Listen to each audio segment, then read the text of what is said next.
So let's talk more about the farmer's carry. So the first thing that you want to do is have two weights. Now I have kettlebells, and as you go to pick them up, make sure you're hinging those hips and lowering by bending those knees to grab them safely. All right, so I'm holding two kettlebells, but you can use dumbbells. They will work the same, okay? So one thing with the farmer's carry is you want to make sure that your feet are hip width apart, they are at a comfortable stance, and you have that those arms are extended to either side.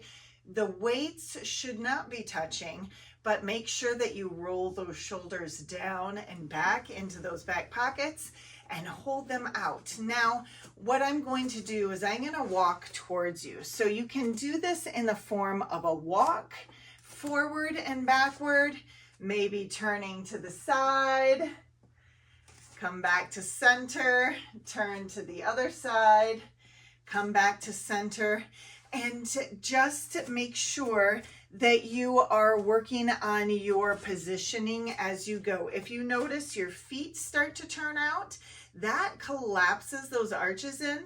So I want you to consciously think about, okay, if I'm going to work on this, I have to make sure that I am moving straight forward. And if it helps, just stay in position, okay?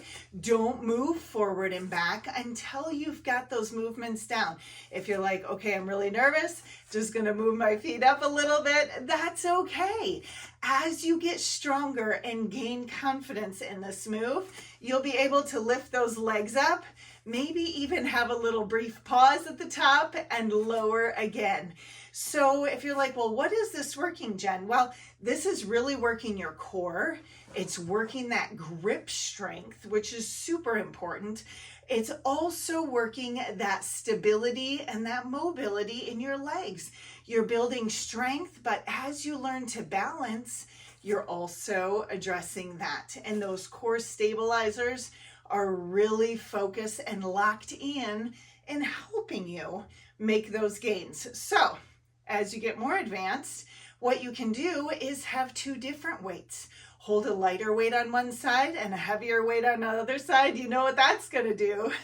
That is going to work that core even more. And because you're going to create that instability. Let's say we even just set one down. Then it becomes more of a suitcase carry, but you want your torso to maintain that straight, flat shoulder line. And then you can do the same movement, but as it's pulling to one side, you are really activating that entire core to maintain that upright stability, okay? And after a little bit, you're gonna wanna switch to that other side because we don't wanna create imbalances. We are working to eliminate them from our lives. So just to keep showing up. If you start off and you don't have any weights in your hands, that's okay, or grab light weights. The important thing is building that strength and starting at that foundation with those feet and working your way up. So whatever weight works for you, grab that and know that every time you show up, you're making progress, you're getting stronger, and eventually you will build up to those weights that get you to exactly where you want to be. You got this.